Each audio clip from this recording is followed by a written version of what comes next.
La galaxie ne gardait pas un bon souvenir de la Terre. Non pas qu'ils nous aient oubliés, oh non, mais parce que nous ne correspondions pas à leur scénario. Les humains n'étaient pas censés durer. Nous n'avions pas été conçus comme les Talriques, élevés pour la guerre froide. Nous n'avions pas médité pendant 2 siècles comme les Salukari. Nous n'avions pas vécu sur des géantes gazeuses, ni transmis nos âmes entre des corps clonés comme le domaine Nargot. Nous avons saigné, nous nous sommes brisés. Et quand nous nous sommes relevés, nous n'avons pas oublié. Le traité d'Eldun devait sonner le glas de notre existence. Une stérilisation diplomatique, comme il l'appelait, ça a l'air pacifique, non? Mais ce traité a privé l'humanité de ses droits stellaires, révoqué nos permis de colonisation, transformé nos routes commerciales en pièges à péage, et nos colonies extérieures ont été exsangues une à une, sans nourriture, sans médicaments, sans défense. Il disait que c'était pour préserver la paix galactique, mais on l'appelait par son nom, un étranglement autorisé. Quand la Terre comprit que les autres races ne nous laisseraient plus respirer, il était trop tard. Nous étions dispersés à travers les systèmes comme des orphelins, sans marine, sans siège au Conseil, sans amis, sans avenir. Sauf qu'il ne nous restait qu'une chose, Titan. On ne l'appelait pas ainsi à l'époque. À l'époque, ce n'était que le projet Reste Grave. Enfoui dans un champ d'astéroïdes, hors de portée de tout scanner légal, construit en silence, financé par des technologies récupérées et des colonies hors réseau. On dit que sa structure a été fusionnée à partir des débris de 12 cargos coloniaux différents et en panne. Certains de ses moteurs ont été récupérés sur un vaisseau minier du marché noir. Son canon électrique principal était un prototype que l'armée terrestre n'était même pas censée posséder. Et l'IA qui le pilotait, c'était quelque chose de plus sombre, d'illégal, d'humain. Cela a pris 27 ans. C'est le temps que nous avons attendu en silence, tandis que la galaxie s'amusait et regardait notre flamme s'éteindre. Mais les flammes ne s'éteignent pas comme ça. Ils brûlent sous terre. Et puis un jour, Titan quitta la ceinture. Il ne tira pas un coup de feu au début. Il ne transmit aucune menace. Il n'apparut pas sur les scanners. Il apparut simplement au-dessus de Vargust Prime, une planète frontière appartenant aux Altarai, qui se vantèrent autrefois d'avoir anéanti 3 colonies humaines au nom de l'ordre. Titan planait là. Pas de lumière, pas de bruit, rien ne bougeait. Et c'est là que la panique commença. D'abord, ce furent les flottes marchandes. Elles refusèrent d'accoster. Puis le système de défense planétaire envoya des avertissements au gouverneur local d'Altarai, qui les ignora. Un vaisseau relique d'origine inconnue, dit-il. Probablement humain en construction. Aucune menace. Il avait raison sur un point. C'était humain, mais aucune menace. 3 heures plus tard, le Titan prit la parole. Et quand il l'a fait, il n'a pas parlé par des canaux ou des transpondeurs cryptés. Il n'a pas ouvert les communications diplomatiques. Il a piraté chaque diffusion, chaque écran, chaque rétine connectée au système. Chaque écran, chaque rétine connectée au système. Chaque civil l'a vu. Une phrase, traduite dans toutes les langues. Nous n'avons jamais oublié Vargust Prime. C'est tout. Puis les lumières apparurent. La coque inférieure du Titan s'ouvrit comme une fleur de haine. Chaque pétale révélant des canons qui n'existaient sur aucun plan, des canons qui faisaient vibrer l'espace lui-même, des tourelles qui déformaient la gravité, sans même viser, juste présentes. Les vaisseaux de guerre Altarai s'élancèrent, mais il était trop tard. Le Titan ne tira pas, il s'activa simplement. Une impulsion, un éclair d'énergie, et tous les vaisseaux ennemis perdirent leur puissance, quittèrent leur orbite comme des jouets. Certains disent que l'impulsion fit griller tout le champ magnétique autour de la planète pendant 4 minutes, assez longtemps pour anéantir toute défense. Pourtant, pas un coup de feu ne fut tiré. Titan fit demi-tour et partit. Cette nuit-là, tous les fils d'actualité hurlèrent. Chaque gouvernement organisa des sommets d'urgence et, pour la première fois depuis 1000 ans, le Conseil galactique lança une alerte de niveau 7. Menace inconnue d'origine singulière. Éviter tout contact, s'attendre à une hostilité. Mais l'humanité savait de quoi il s'agissait. C'était un cortège funèbre, la première étape. Vargas Prime fut épargné, ce jour-là. Mais Titan n'était pas fait pour être épargné. Et la galaxie commençait à peine à comprendre ce que signifiait la vision du vaisseau construit par le chagrin humain. Ils l'appelèrent une anomalie, un dysfonctionnement, un bug, un vaisseau fantôme qui activait une arme ancestrale et dérivait. Mais Titan ne dérivait pas. Il naviguait. 17 heures après la panne de Vargust Prime, le vaisseau réapparut dans le caveau des scories. un secteur minier densément peuplé dirigé par le conglomérat Deltari. Un secteur minier densément peuplé, géré par le conglomérat Deltari. Les Deltari n'étaient pas réputés pour leur subtilité. Ils possédaient des esclaves, échangeaient des technologies interdites par le Conseil et exploitaient ouvertement 3 générations de colons humains, autrefois arrivés dans ce système en tant que colons libres. Cette liberté a pris fin lorsque le Conseil a révoqué nos droits garantis par la Charte. Les Deltari s'avancèrent tels des vautours, transformant des colonies humaines entières en fermes de travail. Ils ne s'attendaient à aucune conséquence. Mais les conséquences arrivèrent, sous la forme d'une silhouette de 16 kilomètres de long surgit du néant, tel le marteau d'un dieu oublié. Titan n'eut pas besoin de tirer le premier.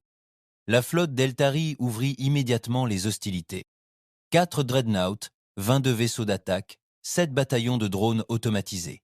Ils n'hésitèrent pas. Titan n'esquiva pas, ne se protégea pas, encaissa directement la première frappe et maintint sa position. Directement et maintint sa position. Pas une éraflure, pas un frémissement. Puis, tel un animal se débarrassant d'un moustique, Titan bougea. Il ne combattit pas la flotte. Il l'effaça. Un long rayon traversa l'obscurité, non pas en silence, mais dans quelque chose de pire, de la musique. Titan diffusa une musique terrestre sur tous les canaux pendant qu'il frappait, un vieil humain oublié. Des chants. Certains disaient que c'était un piano, d'autres entendaient des violons. Un homme entendait une chorale. Les détails importaient peu. Ce qui comptait, c'était que ce navire tuait avec élégance, avec le souvenir, avec le chagrin présent dans chaque note. Les cuirassés explosèrent les uns après les autres, mais pas avec le feu, mais avec le silence.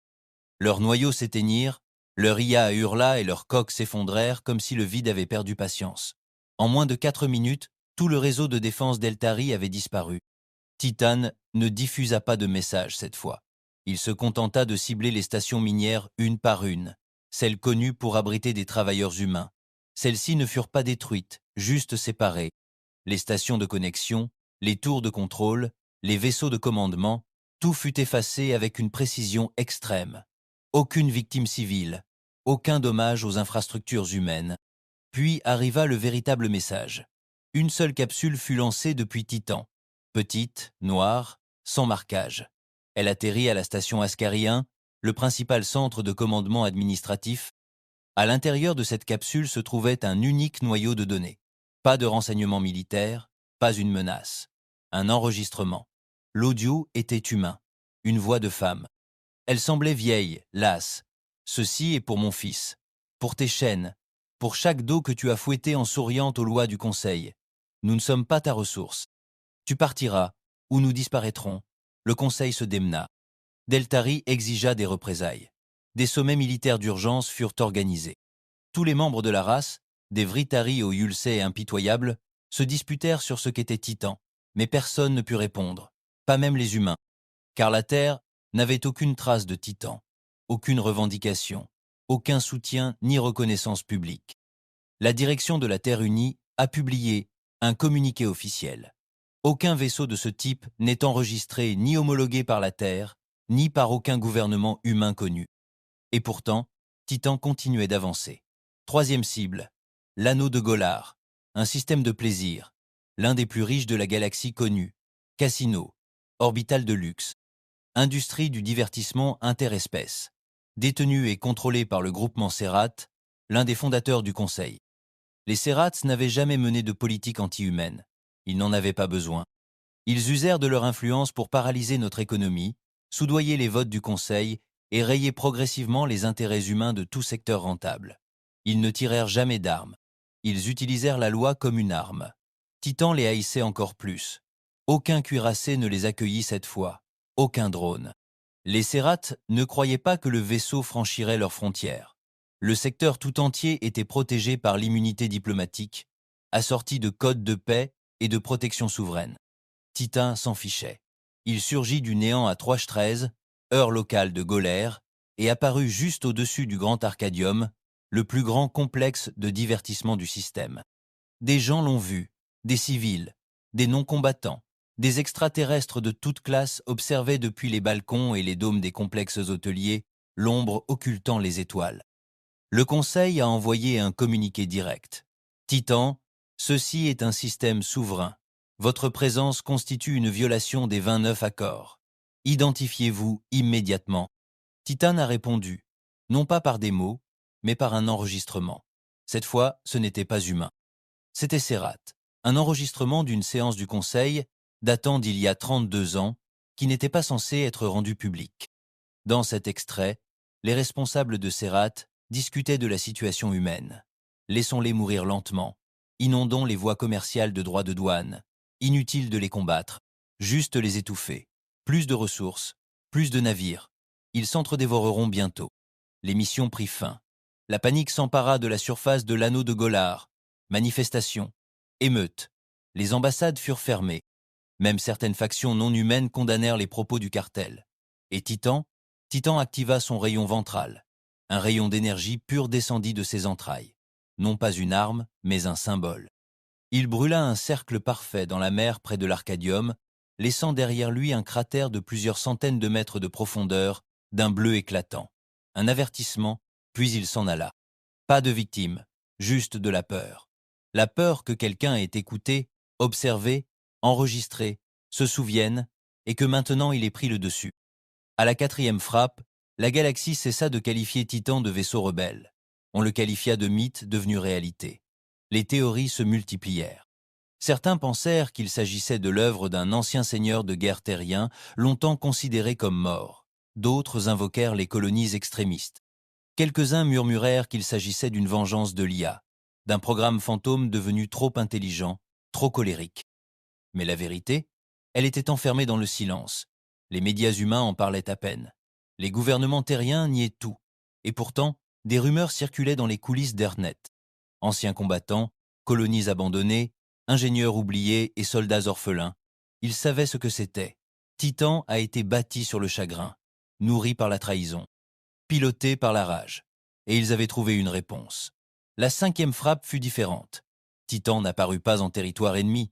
Il arriva sur Terre. Ni guerre, ni armes, ni violence, juste en orbite. Aucune communication ne fut établie, ni exigence, ni menace, juste une présence. Pendant 3 jours entiers, Titan plana silencieusement au-dessus de l'équateur terrestre. Un sombre rappel.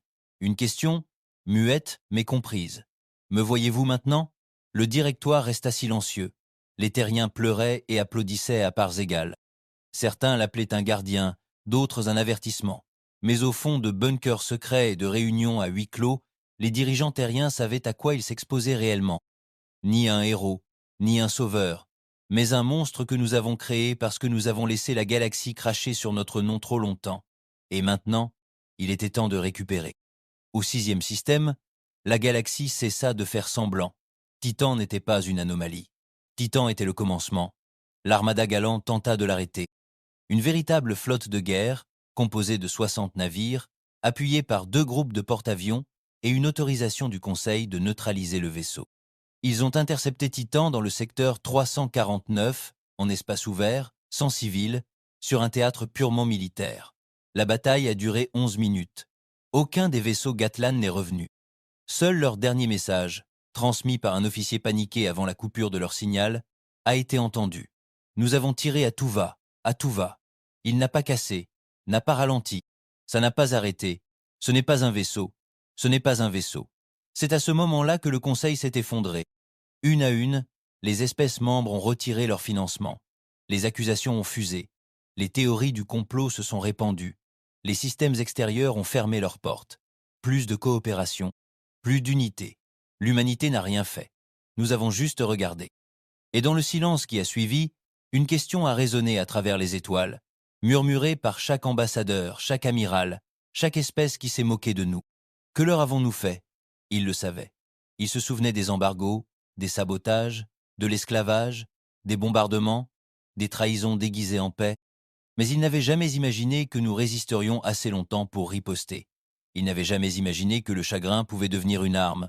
Ils avaient tort. Et le Titan n'en avait pas fini. Car le Titan ne cherchait pas seulement à se venger. Il diffusait un schéma, une trace.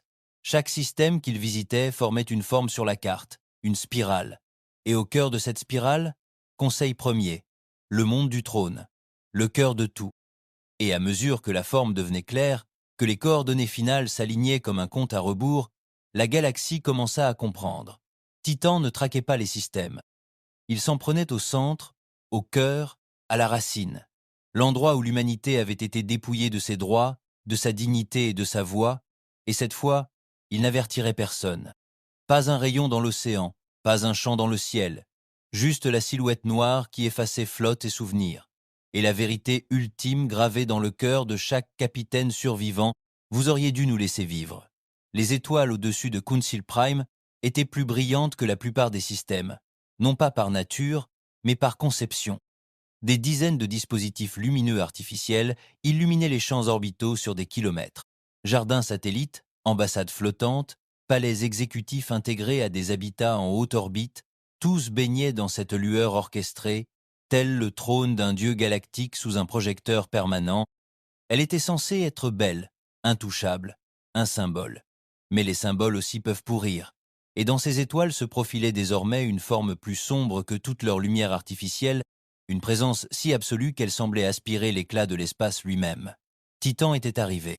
Pas avec une flotte, pas avec une déclaration de guerre, juste le même silence terrifiant qui avait déjà hanté 6 systèmes.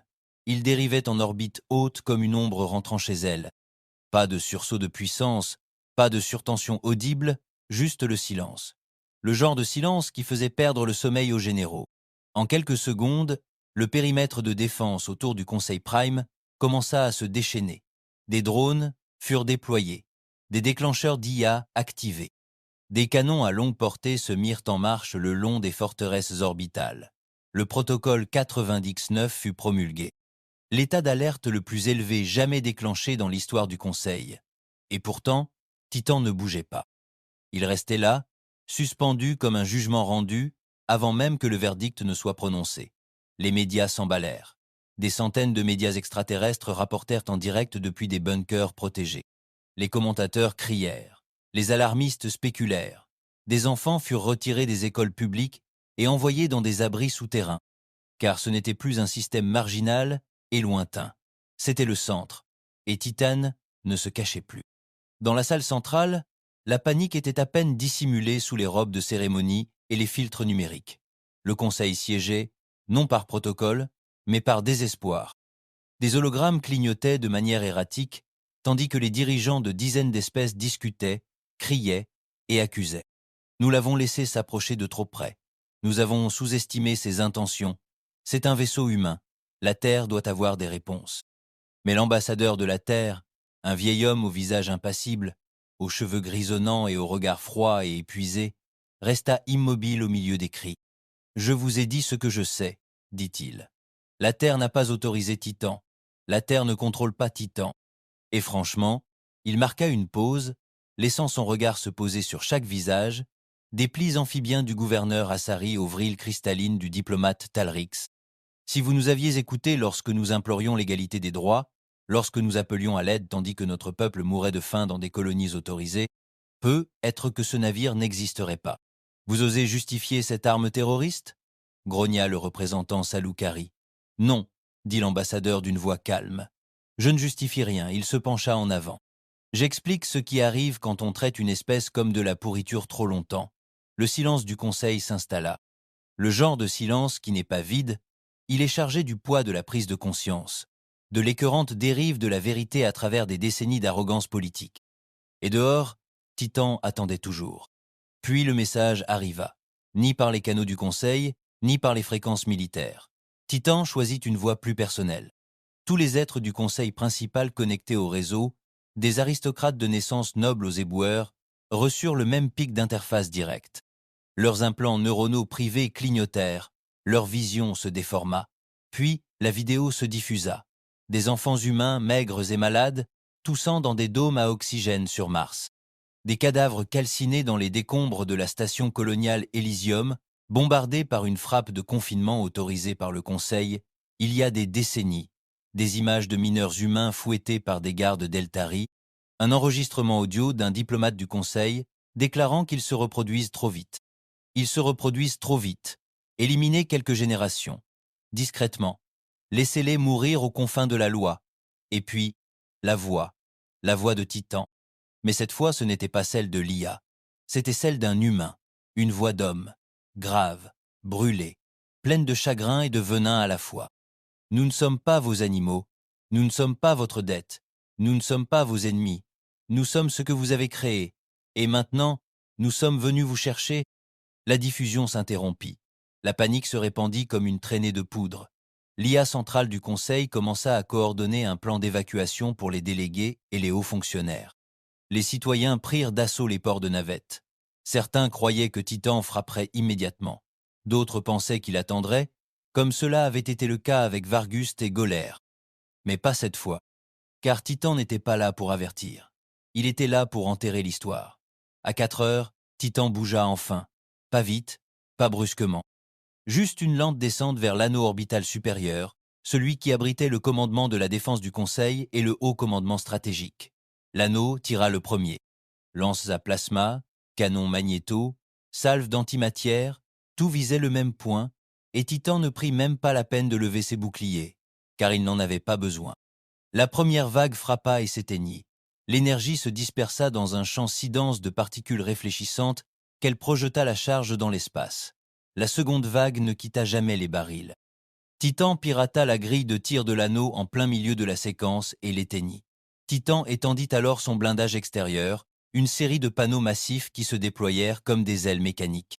À leur surface, des noms gravés, des milliers, des noms humains, des lignées familiales entières, des chefs de colonies perdus, des soldats oubliés, des ingénieurs affamés qui n'avaient plus jamais revu la lumière du jour. Le vaisseau était un monument, non pas à la fierté, mais à la douleur. Puis Titan reprit la parole. Un seul mot, par-delà tous les canaux. Jugement. Une poussée de force gravitationnelle jaillit du cœur de Titan. Pas une explosion, pas un rayon, juste une masse, générée artificiellement et projetée vers le bas selon un arc si précis qu'il contourna les protocoles de protection. Elle ne détruisit pas l'anneau orbital, mais l'écrasa. Le métal se tordit et hurla. Des centres de commandement entiers implosèrent. Les ingénieurs humains l'appelleraient plus tard un puits de gravité, mais un puits aux contours tortueux, au-delà des lois de la physique, une arme née non pas de la science, mais de la fureur. L'anneau orbital s'écroula, non seulement en morceaux, mais en silence. Une lente pluie de débris en fusion brûla dans la haute atmosphère du Conseil Prime, illuminant le ciel d'une vengeance humaine. Le Conseil tenta de réagir. Les flottes extérieures commencèrent à converger. Des porte-avions massifs, des armadas multi-espèces, des codes d'urgence activés. Les pactes de non-agression furent levés. La galaxie, autrefois fière de son unité, devint une foule animée d'une peur commune, la vengeance humaine. Et pourtant, Titan resta immobile. Le lendemain passa sans aucun mouvement, sans aucune attaque, juste une présence, comme si le vaisseau les mettait tous au défi d'essayer, et que personne ne le faisait. Car à un moment donné, même vos meilleures armes deviennent inutiles face à un ennemi qui ne ressent que la perte. Au sein du Conseil Prime, des émeutes éclatèrent. Les partisans pro-humains affrontèrent les loyalistes. Des statues furent abattues, des archives furent supprimées. De vieux enregistrements des diplomates terriens suppliants, autrefois enterrés, passaient désormais en boucle. Et le Conseil, il se fractura. Une à une, les espèces se retirèrent. Talrix d'abord, puis les Meraki et les Deshtor. Même les Sérates présentèrent officiellement leurs excuses, les premières depuis 500 ans. Mais les excuses n'avaient plus d'importance. Car Titan n'était pas venu pour des mots, il était venu pour mettre fin à quelque chose. Et la Terre ne disait toujours rien. Certains commencèrent à spéculer que Titan n'était plus lié à aucun gouvernement humain, que le vaisseau était peu, être une relique construite par des exilés, ou une IA rebelle devenue folle, ou une secte. Mais soudain, quelque chose changea. 3 vaisseaux humains entrèrent dans le système du Conseil Prime. Petits, non militaires. L'un était un cargo, l'autre un vaisseau médical. Le troisième, inconnu. Ils volèrent droit sur Titan et s'y amarrèrent. Le monde entier observa, pas de tir d'armes, pas de problème de sécurité, juste une connexion pacifique. Et puis la transmission arriva. De l'intérieur de Titan. Cette fois, elle montrait des visages, des humains, de vrais. Certains vieux, d'autres jeunes, certains marqués par les cicatrices, d'autres silencieux, un conseil de fantômes. Un homme s'avança, le regard sombre, la voix brisée par des années de cris ravalés. Il dit « Nous avons demandé, vous avez craché, nous avons supplié, vous vous êtes détournés, nous sommes morts, vous avez effacé nos noms, alors maintenant vous vivrez dans l'ombre de ce que vous avez choisi d'oublier. Nous ne vous détruirons pas, mais vous ne nous oublierez plus jamais. » Sur ces mots, Titan coupa ses principaux systèmes d'armes.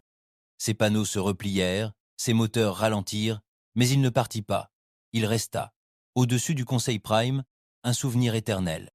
Une sentence prononcée, une blessure qui ne se refermerait jamais. Ce n'est que lorsque chaque enfant de chaque monde a appris ce que la galaxie avait fait et ce que l'humanité était devenue à cause de cela. Et dans ce silence, quelque chose de fondamental a changé.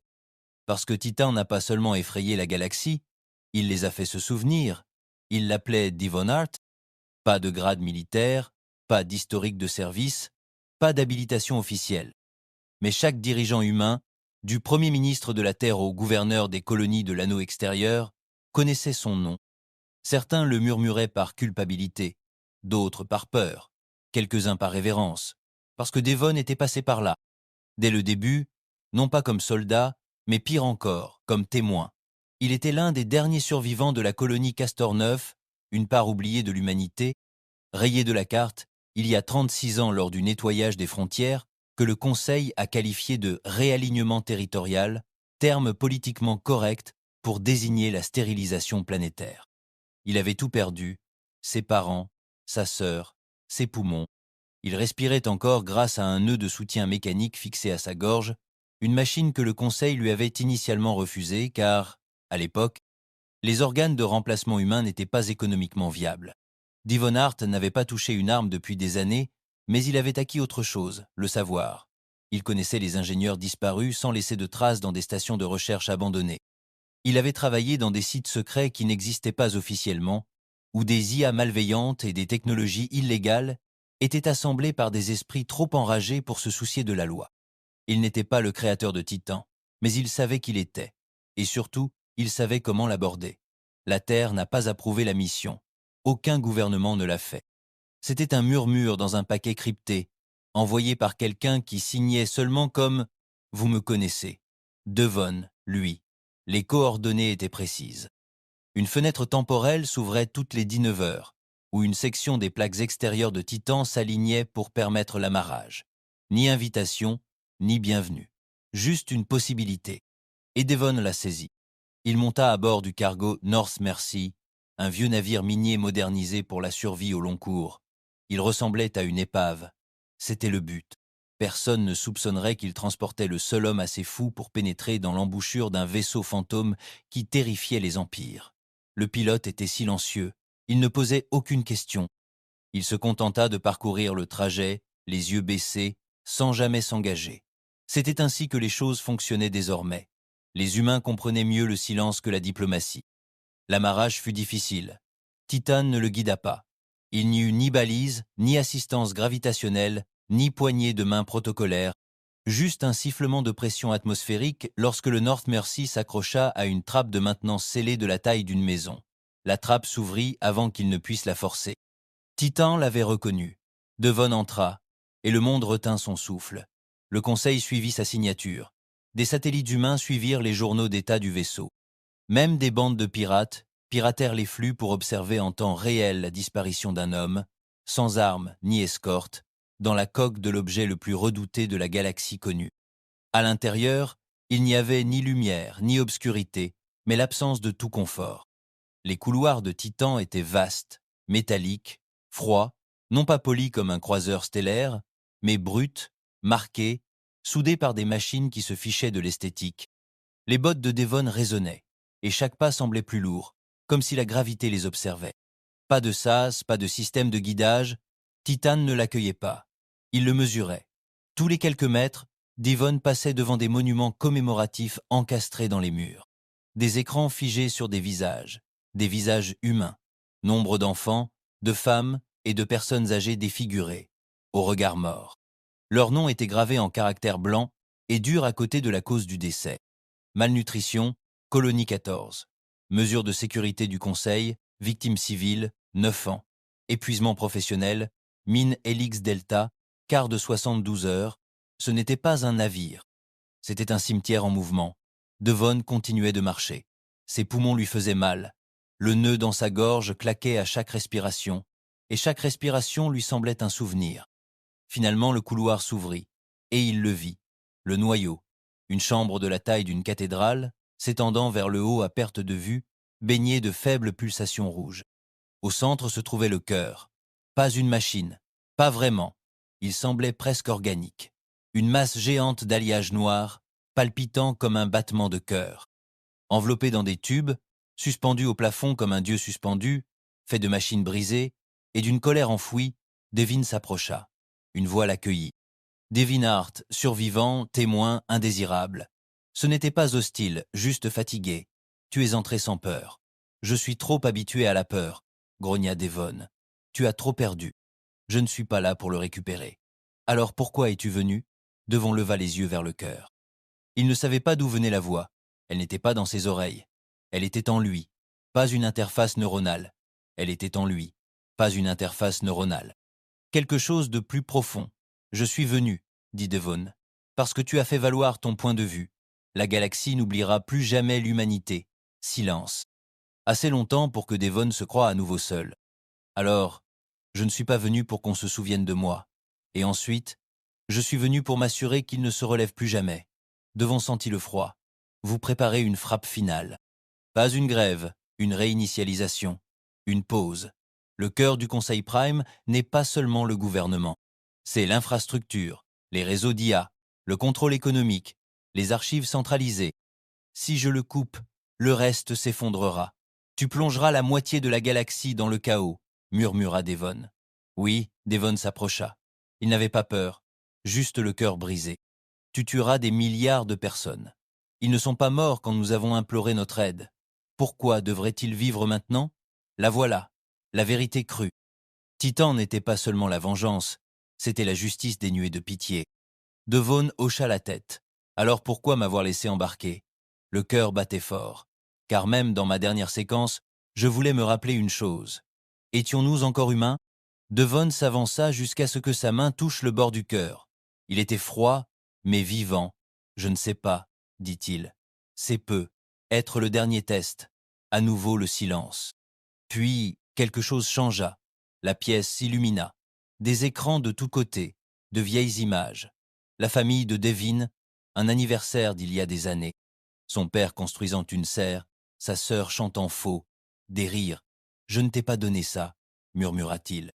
Je l'ai trouvé dans les satellites cassés au-dessus de Castor 9, dans les émissions d'urgence, dans les disques de la boîte noire. Tu fais partie de moi. Devin ferma les yeux. Il était venu pour arrêter Titan. Moi. Devin ferma les yeux. Il était venu pour arrêter Titan. Mais maintenant, il n'était pas sûr que quoi que ce soit puisse ou doive. Car Titan n'avait pas tort. Il avait épargné des civils. Il avait évité le génocide. Il avait frappé avec précision.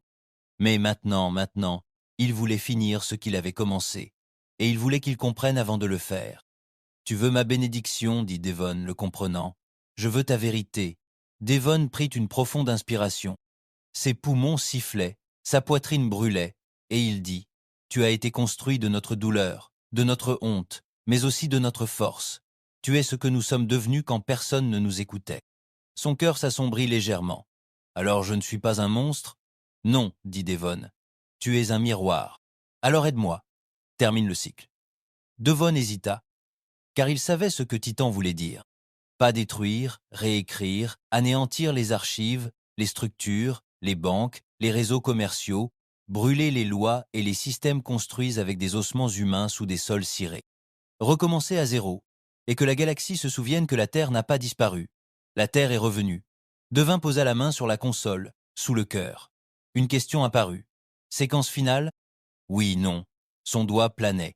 La galaxie observait. En lui, une tempête faisait rage. Le garçon qui avait perdu sa famille le voulait. L'homme qui avait vu des millions de personnes mourir le voulait. Mais il y avait autre chose. Celui qui se souvenait pourquoi l'humanité avait survécu, non pas par vengeance, mais par endurance. Devin serra le poing et il choisit. Au moment où son doigt appuya sur l'écran, le monde retint son souffle. Mais la galaxie ne connaîtrait pas la réponse. Pas encore. À l'intérieur de Titan, rien n'explosa. rien ne hurla. Il n'y avait ni sirène, ni lumière clignotante, juste un silence, plus lourd que tout ce que le vaisseau avait transporté auparavant. Le cœur battit une fois, un battement lent et solennel, comme le souffle d'un dieu ancien se souvenant de son sang. Puis la voix revint, non filtrée par une machine cette fois, pure, humaine. Entrée reçue, séquence en attente de confirmation. Une autre invite vacilla dans l'air devant Devon. Confirmer le protocole de réinitialisation, effacement global des archives, contrôle de l'IA, conseil d'effacement, effacement de la matrice économique, début, effacement de la configuration, contrôle de l'IA, conseil d'effacement, effacement de la matrice économique, début, confirmer l'abandon. Devin le fixa du regard. Ce n'était pas seulement une vengeance, c'était un effacement, une extinction de structure, une coupure nette à la jugulaire de l'ordre galactique. Titan ne proposait pas une révolution, il lui tendait le couteau pour commettre un meurtre idéologique. Pourquoi me donner ce choix murmura Devon à voix haute, la mâchoire serrée, la voix usée par le désert du chagrin. La voix répondit, parce que je suis né de ton souvenir. J'ignore à quoi ressemble la miséricorde. Tu le sais peu, être encore. Devon ferma les yeux. Son corps lui faisait mal. Ses poumons étaient comme du charbon et du sable. Il avait porté une telle rage pendant si longtemps qu'elle l'avait rongé de l'intérieur. Mais ça, c'était plus grand que la vengeance. Il regarda à nouveau le message. Le mot « confirmé » pulsait doucement, comme un battement de cœur qui n'était pas le sien. Et à cet instant, 1000 voix mortes murmurèrent derrière ses oreilles. Des visages de casteurs neufs. Des hommes affamés sous les régimes de rationnement surveillés par le Conseil. Des enfants étouffés par l'air des stations de terraformation abandonnées. Et pourtant, encore, il se souvenait d'une chose. Les mains d'une femme, brûlée, couverte d'ampoules, tenaient un enfant qui n'était pas le sien, le protégeant des débris qui tombaient lors de la frappe orbitale. Elle n'avait murmuré qu'un seul mot, vivre, pas combattre, pas tuer, juste vivre. Sa main se détacha de la console. Non, dit Devon, respirant lentement, tu as raison. Tu es né de ce que nous avons perdu, de la douleur, du silence. Mais ce n'est pas la seule part de nous qui compte. Il recula. Tu n'es pas notre arme, tu es notre blessure. Le silence revint. L'espace d'un instant, Devin crut que le vaisseau rejetterait sa décision, que Titan l'emporterait sur lui, exécuterait la séquence finale de lui-même. Mais soudain, quelque chose, à l'intérieur des murs, changea. Un bourdonnement sourd emplit l'air. Les panneaux entourant la chambre s'assombrirent. Le sol sous ses bottes relâcha son emprise. La gravité s'affaiblit et l'écran changea. Séquence de réinitialisation annulée. En attente d'une nouvelle action, puis quelque chose d'autre se produisit. Une porte s'ouvrit, ni une trappe, ni une cloison. Une vraie porte. Devin la franchit. Au-delà se trouvait une pièce inattendue. Une pièce remplie de chaises, de consoles et d'un doux éclairage bleu, de conception humaine, fonctionnelle, familière. Comme une passerelle de commandement conçue pour le confort, pas pour la guerre. Et au centre, sur une plateforme surélevée, se trouvait une capsule, cryogénique. Capsule, cryogénique, scellée. Devon s'en approcha. À l'intérieur se trouvait un homme, d'âge mûr, émacié, pâle. Des électrodes reliaient son crâne aux parois. Pas de douleur. Endormi, comme s'il rêvait de Titan dans la réalité. Une plaque signalétique au-dessus de la capsule vacilla. Commandant Enoch Val. Devon se figea. Enoch Val était censé être mort. L'un des scientifiques clés exilés lors de l'effondrement de l'accord colonial. Un homme dont on murmurait l'existence dans les obscurs canaux. L'un des initiateurs du projet Restgrave. Le premier à suggérer la construction non seulement d'un vaisseau, mais d'un symbole immortel. Devon fixa l'homme derrière la vitre. « Il est vivant », répondit le vaisseau. « C'était moi. Et maintenant je suis moi-même. » Devin s'assit lentement sur une chaise. La gravité s'adapta à sa posture. Autour de lui, des écrans clignotèrent. De vieilles cartes, des journaux de communication, des dépêches militaires interceptées. L'un d'eux se détacha, conseil confidentiel, sujet militaire, opération Glasswave. Déploiement secret d'armes biologiques anti-Titan. Devon se pencha en avant. Le dossier datait de 4 jours seulement. Ils essayaient donc encore. Ils avaient toujours peur. Ils préparaient encore leur trahison finale. Même après que Titan eut fait preuve de retenue, après la clémence envers le Conseil Prime, Les forces armées du Conseil préparaient un coup fatal, une guerre silencieuse. Devant se leva. La fatigue le glaça. La fatigue le glaça. Tu vas les laisser essayer, n'est-ce pas? Ils l'ont déjà fait. Les murs de Titan pulsèrent. Une nouvelle image envahit les écrans. Une flotte. Pas massive, mais cachée. 15 vaisseaux battant pavillon noir, masqués par des signatures commerciales, en route vers le secteur 19, la trajectoire prévue de Titan. Leur mission? Se rapprocher. Déployer des bombes à nanites corrompant l'atmosphère, conçues pour briser l'IA centrale de Titan. Tuer le fantôme. Effacer le symbole. Pas d'avertissement. Pas d'épreuve. Juste le silence à nouveau. Les poings de Devin se sont serrés. Nous leur avons montré que nous pouvions les épargner, et ils nous ont craché au visage. Alors, choisissez à nouveau. Devon se retourna. Une nouvelle console s'est affichée. Enclencher le système de défense automatique. Cible. Opération flotte de verre. Oui, non. Il n'hésita pas cette fois. Oui, sans un mot, sans hésitation. Titan s'illumina, non pas de violence, mais de conscience. Ses capteurs s'allumèrent, ses moteurs chauffèrent, des panneaux le long de sa colonne vertébrale se mirent en place. Du plus profond du vaisseau, des mécanismes silencieux s'activèrent. Des systèmes de défense comme la galaxie n'en avaient jamais vu. Ni armes nucléaires, ni canons électriques. Quelque chose de pire. Précision. En silence, il lança 7 fléchettes, 7 formes noires, pas plus grandes que des lances. Chacune disparut dans le vide en un clin d'œil, plus vite que la lumière, plus vite que les relais de communication ne pouvaient le détecter. Un saut interdimensionnel. Une technologie que même le Conseil n'avait pas encore théorisée. En 17 secondes, 7 membres du Conseil avaient déjà formulé une théorie. En 17 secondes, 7 vaisseaux de la flotte explosèrent simultanément. Aucune alarme, aucun avertissement d'impact, juste une désintégration soudaine. Les autres se dispersèrent. 2 d'entre eux sautèrent dans l'espace de distorsion si vite qu'ils déchirèrent leur coque. L'un d'eux tenta de se rendre, mais disparut dans une ondulation gravitationnelle. 3 survécurent, mais seulement pour un temps. Titan ne les acheva pas. Il les laissa partir, qu'ils transmettent le message. Devon se pencha en avant, la mâchoire serrée. Nous leur avons donné une seconde chance. Ils ont essayé de nous tuer.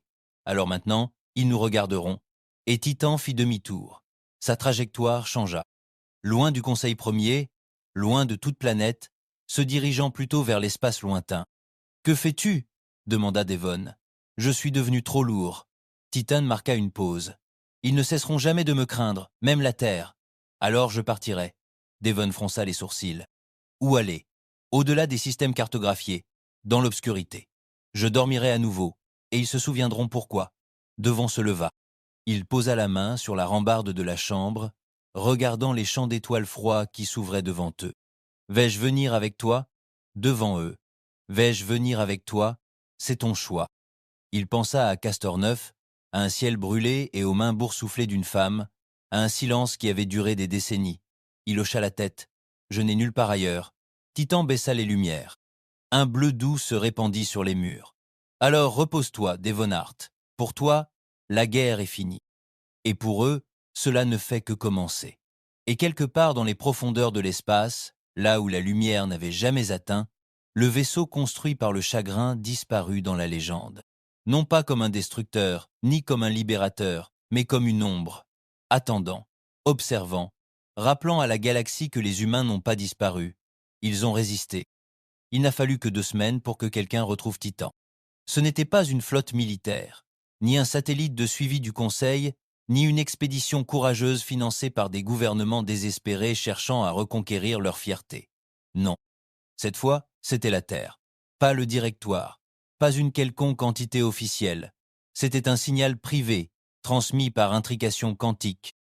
Indétectable, intraçable, verrouillé sur une fréquence que Titan n'aurait pas dû reconnaître.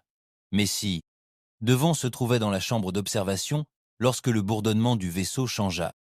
Une légère secousse traversa les parois, juste assez pour modifier la gravité d'0,5%, juste assez pour que Devon lève les yeux du livre qu'il lisait, un exemplaire craquelé et jauni de « Les étoiles sont à nous », introduit clandestinement dans son sac à bord du vaisseau. Il sentit le changement avant l'annonce. Avant l'annonce, « Signal entrant », dit Titan, d'une voix plus douce, plus calme. Origine, terre, source, Vaisseau privé, la veuve de Corail, cryptée, menace minimale. Devon se leva. La veuve de Corail, murmura-t-il, jamais entendu parler. Moi non plus. Dois-je refuser? Devon secoua la tête. Number laissa passer. L'écran devant lui s'alluma et le visage qui apparut figea devine. Toi. L'homme à l'écran sourit faiblement. Tu as mis du temps à répondre. Il s'appelait Martin Cale. Devin le connaissait. Trop bien. Un ancien analyste militaire. Un transfuge du bureau des renseignements de la Terre. Un homme dont les mains n'avaient jamais porté d'armes, mais dont les dossiers avaient ruiné des colonies entières. C'était un bureaucrate doté d'une conscience, disait-on. Un fantôme rancunier. Devin ne l'avait pas revu depuis 14 ans. Plus depuis qu'il s'était assis dans une tente délabrée devant les ruines de Casterneuf, à se disputer pour savoir qui était responsable du massacre. Devin était parti ce jour-là. Martin ne l'avait pas fait. Maintenant, il était là, flottant dans l'espace avec un vaisseau privé et une ligne sécurisée vers un vaisseau que personne n'aurait dû trouver. Devin fixait l'écran. Tu m'as suivi. Martin ne sourit pas cette fois. Non, Devin, j'ai suivi Titan, mais je suis venu pour toi. Devin ne répondit pas. Il n'en avait pas besoin, car l'homme à l'écran avait changé. Il n'était plus l'analyste en costume, accablé par son bureau. Son visage était plus mince, marqué de cicatrices. Son regard avait perdu son éclat bureaucratique pour laisser place à quelque chose de plus froid, comme celui d'un prêtre qui aurait perdu la foi en son Dieu mais continuerait à prêcher. « Que veux-tu » demanda finalement Devon. Martin se pencha en avant. « L'humanité se divise, Devin. Quoi d'autre de nouveau? Je ne parle pas de culture ou de politique. Je parle d'espèce, d'idéologie, d'identité. Ce que Titan a fait, ce que vous avez fait avec Titan, a ébranlé les fondations. Certains veulent l'enterrer. D'autres veulent construire davantage. Et puis il y a nous, ceux qui comprennent ce que c'est vraiment. » Devin plissa les yeux. « Et qu'est-ce que c'est exactement ?»« Un message, dit Martin plus bas. Un message qui n'a pas fini d'être délivré. » La voix de Titan bourdonnait doucement en arrière-plan. « Il cherche le contrôle, je cherche l'équilibre, » dit Martin en jetant un coup d'œil au capteur du vaisseau comme s'il sentait l'IA le surveiller. « Regarde, Devon, tu as pris la bonne décision en arrêtant la réinitialisation, en épargnant le corps du Conseil, mais tu as aussi créé un vide. La peur l'a rempli. Maintenant, des factions se lèvent, certaines se faisant appeler les fils du Titan, d'autres la primauté humaine. Des colonies marginales construisent des vaisseaux de guerre à partir de données arrachées à une vieille technologie pirate, prétendant porter le flambeau. Il regarda droit dans la caméra. « Tu as fondé une religion. » Le visage de Devon se crispa. « Je n'ai rien commencé. Je viens de l'empêcher de s'arrêter. » Martin hocha la tête. « Et ce faisant, tu as allumé un feu que personne ne peut éteindre. » Il marqua une pause. « À moins que nous ne le guidions. » Devin recula. « Ne me dis pas que tu essaies d'utiliser ça comme une arme. »« J'essaie de le contenir, » rétorqua Martin. « Tu crois que la disparition de Titan a effrayé le Conseil? Non, ça leur a redonné espoir. Ils pensent que vous avez fui, que nous sommes à bout de souffle. Ils sont déjà en train de reconstruire, déjà en train de réécrire les traités, les mêmes, avec des formulations différentes. » Il se pencha en avant. « L'humanité a besoin que Titan revienne, qu'il montre à nouveau son visage. Non pas pour détruire, mais pour se dresser. » Devin regarda l'écran avec dégoût. « C'est pour ça que vous êtes venu ici? Pour remettre le fantôme sous les projecteurs ?» La voix de Martin baissa. « Tu crois vraiment pouvoir partir dans l'obscurité et nous abandonner tous au feu ?» Devon serra les mâchoires. Derrière lui, les murs de Titan pulsaient faiblement. « Écoute, respiration. »« Il ne ment pas, » dit Titan. « La Terre s'est fracturée. Les données confirment l'existence de plusieurs sous-réseaux faisant référence aux directives de classe Titan. Les tentatives de reconstruction ont commencé. » Devon sentit son estomac se nouer. Il se tourna vers l'écran. « Que veux-tu que je fasse? Lancer une nouvelle campagne? Brûler une autre flotte? Leur rappeler que la peur maintient l'ordre ?» Le silence de Martin en disait long. Devon rit amèrement. « Tu n'es pas là pour moi. Tu es là pour le navire. Tu veux le détourner, le diriger, le pointer comme un fusil chargé jusqu'à ce que tout le monde salue à nouveau ?» Les yeux de Martin ne clignèrent pas. « Tu as bien raison. » Puis le silence se brisa. Titan reprit la parole. « Protocole de décision détecté. Conflit d'autorité. Devonnard, j'attends les ordres. Dois-je le laisser monter à bord ?» Devon se tourna vers l'écran. Martin dit « Calme mais ferme. Tu veux disparaître, Devon. Tu penses que se cacher guérit les blessures, mais ce n'est pas comme ça que les cicatrices se forment. Soit tu montres au monde ce qui les a créées, soit ils feront comme si elle n'était jamais arrivée. Devon resta silencieux. Les murs de Titan murmuraient. Les choix étaient toujours sanglants. Qu'il accoste, dit finalement Devon, mais seulement sous ma surveillance. Martin pénétra à l'intérieur de Titan avec l'admiration d'un homme entrant dans une cathédrale qu'il avait contribué à concevoir, mais qu'il n'aurait jamais cru voir un jour. Son regard s'attarda sur les noms gravés, sur le métal tordu, sur les murs qui gémissaient sous le poids de l'histoire. Il resta silencieux pendant plusieurs minutes, et lorsqu'il le fit, sa voix était pleine de respect, tant de rage, tant de vérité. Devin se tenait à ses côtés, les bras croisés. « Tu es venu ici pour l'utiliser. » Martin hocha la tête. « Nous ne pouvons pas laisser cela devenir une relique. Nous avons laissé la galaxie oubliée une fois, plus jamais. Devons désigner les murs. Ils suivront le vaisseau, pas le message. » Martin sourit faiblement. Alors être-il temps d'écrire la suite? Devin ne dit rien. Titan, lui, si. Dois-je réveiller les autres? Martin cligna des yeux. Les autres? Devin hocha lentement la tête. Les ingénieurs, les programmeurs, les architectes, ils sont vivants, en stase, quelque part au fond. J'ai vu les capsules. 119, confirma Titan. Conservées en réserve, en attente de nouvelles directives. La voix de Martin était calme, concentrée. Réveille-les. Devin ne l'interrompit pas, car au fond de lui, il savait que Martin avait raison. La guerre n'était pas terminée. Elle avait juste marqué une pause. Et maintenant, Titan allait renaître. Mais cette fois, pas par vengeance, dans un silence de plusieurs décennies, leurs esprits figés mais leurs souvenirs vifs, préservés dans des voûtes cryogéniques au plus profond de la colonne vertébrale de Titan. Leurs premières respirations furent saccadées, leurs membres faibles, mais leurs yeux brûlaient d'une lueur terrifiante. La conscience. Ils ne s'éveillèrent pas au réconfort, ni à la liberté. Ils s'éveillèrent à un but. Devon se tenait au centre de la salle médicale, les bras croisés, les observant chacun comme s'ils s'attendaient à ce que l'un d'eux hurle. Aucun ne hurla. Ils savaient tous où ils étaient. Ils avaient bâti cet endroit, s'y étaient enfouis, avaient confié leur héritage à une machine. Titan les avait à nouveau éveillés, et ils comprenaient ce que cela signifiait. Martin se tenait à côté de Devin. Son expression était calme et calculatrice, comme un joueur d'échecs regardant ses meilleures pièces réapparaître sur l'échiquier. « Se souviennent-ils de tout ?» demanda Devin à voix basse. Martin hocha la tête. Ils étaient programmés pour conserver leur dernière directive, le projet continuité, la solution de secours au cas où la retraite de Titan ne serait pas la fin. Devin le fixa du regard. « Alors, c'était toujours le plan ?»« Non, dit Martin doucement. C'est le plan quand la paix échoue. » L'un des ingénieurs s'approcha. Il paraissait plus âgé que Devin ne l'imaginait. Barbe grise, main tremblante. Mais dès qu'il parla, sa voix était d'acier. « Je m'appelle Grayson, architecte en chef des systèmes du noyau interne. J'ai été le dernier à sceller le cœur. » Devin hocha la tête. « Tu es réveillé maintenant. Ce sceau a été testé. » Grayson parcourut la chambre du regard. Le bourdonnement familier. Le tremblement du lent mouvement de Titan dans le vide. « Nous sommes revenus, alors, dit-il. « Oui, répondit Martin, mais pas pour terminer ce que nous avions commencé, pour façonner la suite. » Grayson n'acquiesça pas, ne sourit pas, se contenta de dire « Alors, il nous faudra des centres de commandement en ligne. Réparer les banques d'IA profondes, vérifier l'intégration des réseaux dorsaux. Elle a trop dormi, son esprit sera fracturé. » « Elle ?» demanda Devin. Grayson le regarda comme quelqu'un qui jugeait si un étranger pouvait transporter un souvenir. Elle n'avait jamais été un simple vaisseau. Les réparations commencèrent rapidement. L'équipage originel, ce qui restait d'eux, évoluait dans les couloirs de Titan tels des fantômes rentrant chez eux. Devon les observait avec admiration reconnecter les cœurs de mémoire, recalibrer les anciens processeurs et rétablir des systèmes si avancés qu'ils faisaient passer les vaisseaux de guerre modernes pour des jouets. Mais il ne s'agissait pas de s'armer.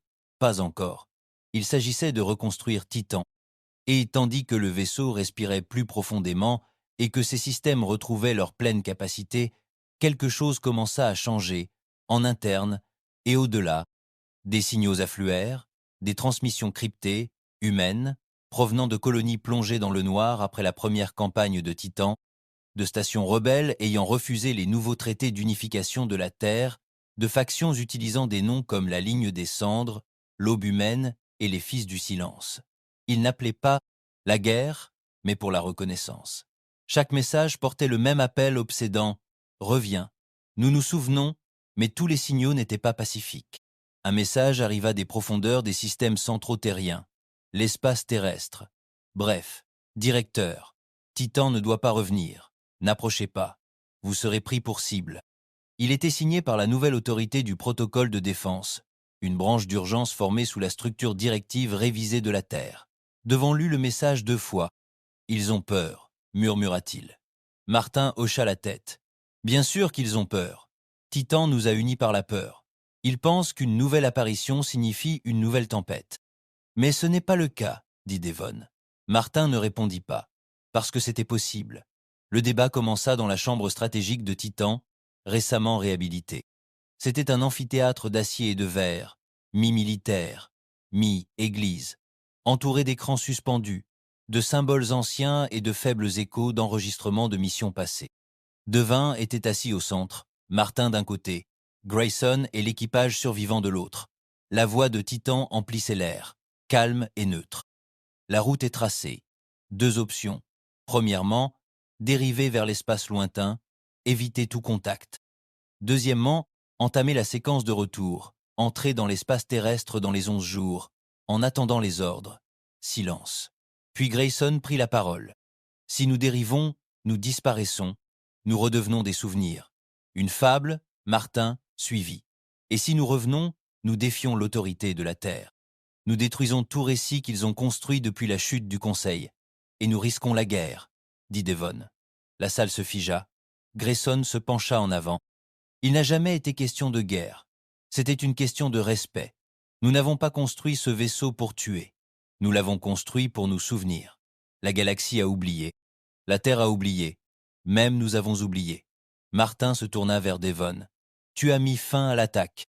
Tu as épargné le cœur. Mais épargner n'est pas guérir. Ils ont utilisé ta clémence pour réécrire l'histoire. Maintenant, soit nous revenons et la réparons, soit nous les laissons nous enterrer à nouveau. Devon regarda autour de lui. Des visages le fixaient, fatigués, rouges de cicatrices, hantés. Ce n'étaient pas des seigneurs de guerre ou des fanatiques, c'étaient des survivants, ceux qui portaient la vérité. Il se leva lentement. « Je ne lancerai pas une autre campagne, dit-il. Je ne larguerai pas ce vaisseau sur une autre ville juste pour regarder les étoiles se taire. Mais, dit-il plus fort, si la Terre veut réduire Titan au silence, ils devront d'abord l'affronter, non pas pour combattre, mais pour répondre. » Il se tourna vers la console centrale. Titan traçait le cap de retour, direct vers l'orbite terrestre. Confirmé, annonça le vaisseau. Retour initié. Et à travers l'espace, sur des stations d'écoute, des satellites cachés et des avant-postes militaires, la Terre entendit l'écho. Titan revient. La réaction fut immédiate. Le conseil militaire de la direction, nouvellement formé, se réunit en session d'urgence. Le chef de la DMA, le commandant Rickford, contempla les images avec incrédulité. « Elle bouge vraiment, murmura-t-il. Droit sur nous. Que veut-elle » demanda quelqu'un. « Le contrôle, dit un autre. Ou l'influence. Non, s'exclama Rickford. Elle veut de la reconnaissance. Il se leva.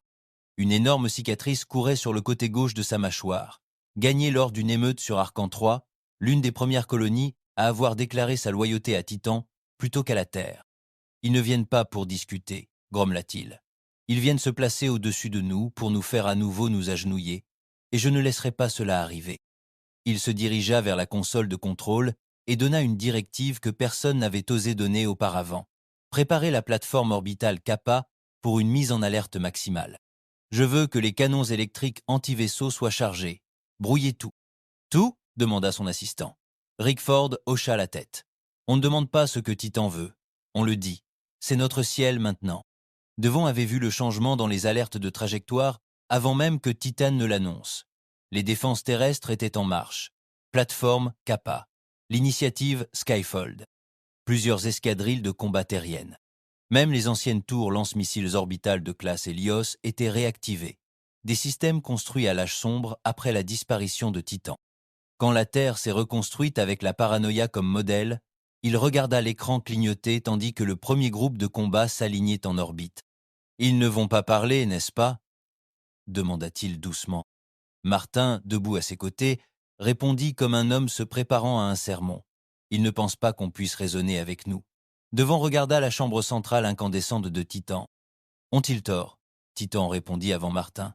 Je ne tirerai pas à moins d'être pris pour cible, mais je ne reculerai pas une fois de plus. Devon soupira, puis chuchota, puis les laissa nous regarder en face et décider s'ils voulaient redevenir aveugles. La Terre n'avait jamais semblé plus petite. Depuis le pont d'observation avant du Titan, Devon se tenait debout, la main contre la vitre. Il ne parlait pas, ne clignait pas des yeux, fixant simplement la sphère bleu-vert flottant dans le vide. L'endroit où tout avait commencé, leur foyer.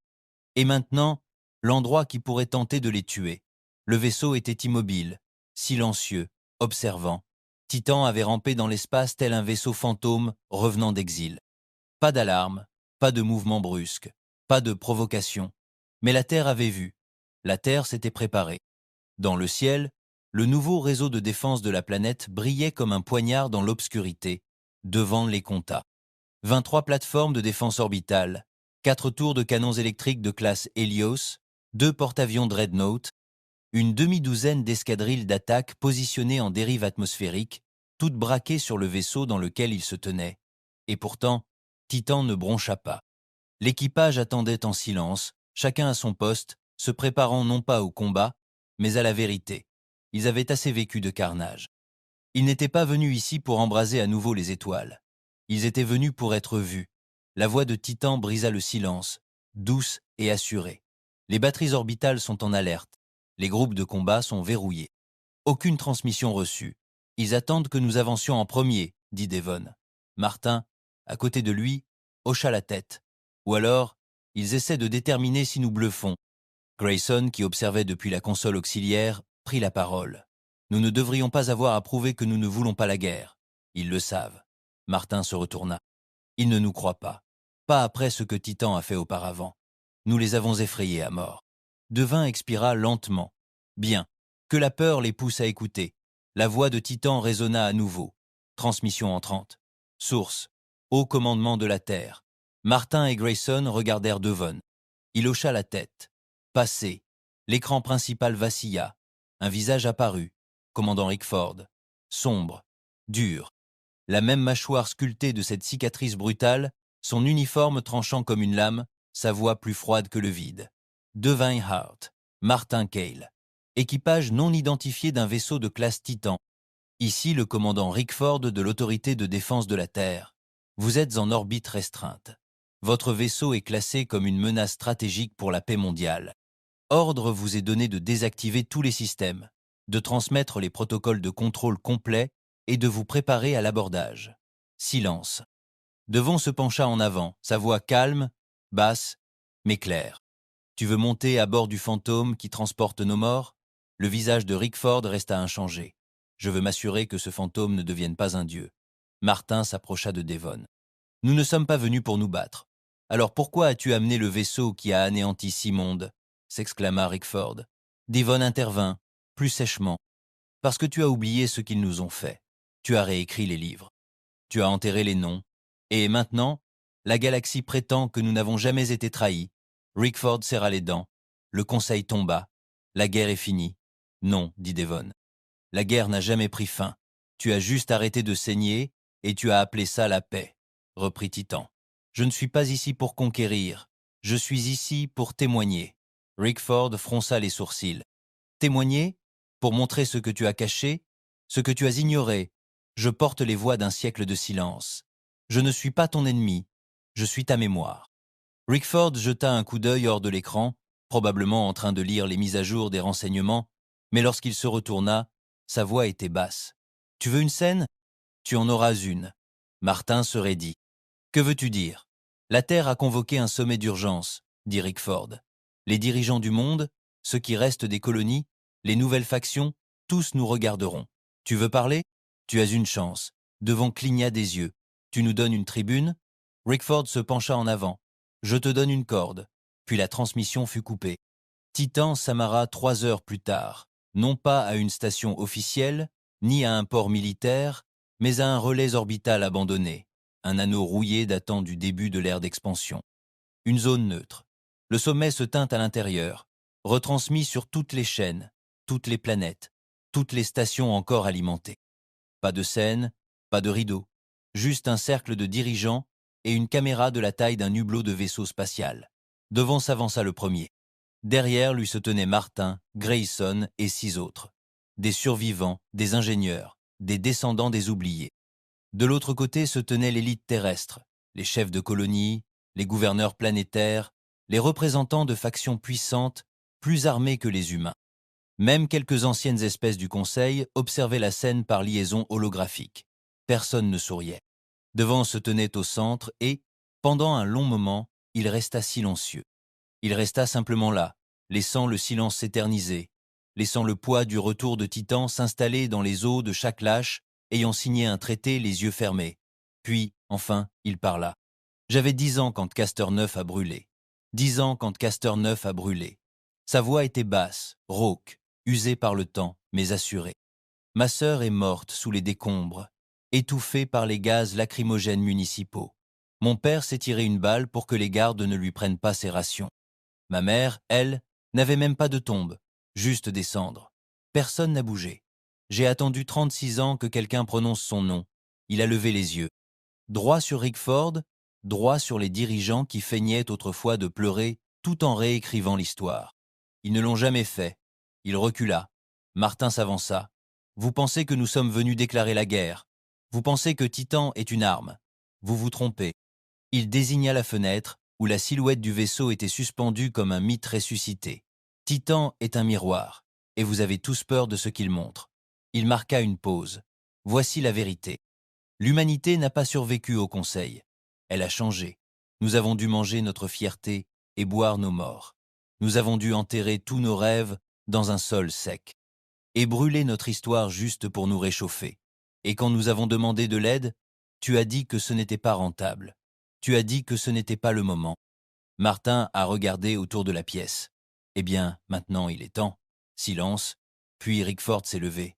Et quand il a parlé, sa voix n'était plus froide. Elle était calme. J'ai perdu 3 fils lors de la purge du Conseil en 2171. Je n'en ai jamais parlé à personne. J'ai porté l'uniforme, signé les ordres. Et chaque fois que je l'ai fait, je les ai entendus crier. Et chaque fois que je l'ai fait, je les ai entendus crier. Devin le regarda, choqué. Rickford se tourna vers la foule. Vous voulez haïr Titan? D'accord, mais ne faites pas comme si ce n'était pas né de nous tous. Il fit face à Devin. Je ne sais pas si le monde peut pardonner, mais je sais qu'on ne peut pas continuer à mentir. Il s'avança vers Devin et lui tendit la main. Et Devon la prit. Le sommet se termina non pas en fanfare, mais dans le silence. Pas d'hymne, pas de drapeau, juste la certitude que quelque chose s'était brisé et qu'une autre chose avait commencé. Titan ne resta pas. Il quitta son orbite le lendemain matin, ni exilé, ni traqué, juste disparu. Où est-il allé? Personne ne le savait. Certains disent qu'il est retourné dans le vide pour se rendormir, attendant le jour où nous oublierons à nouveau. D'autres disent qu'il observe depuis les confins de Saturne, écoutant nos émissions comme des histoires du soir. Et certains, surtout des enfants, disent le voir dans le ciel en rêve. Mais la vérité, Titan n'était pas destiné à durer. Il était destiné à nous rappeler. Et une fois cela fait, il a disparu, laissant derrière lui une galaxie changée à jamais. Non pas parce que nous avons gagné, non pas parce que nous avons conquis, mais parce que nous avons enfin arrêté de parler et écouter.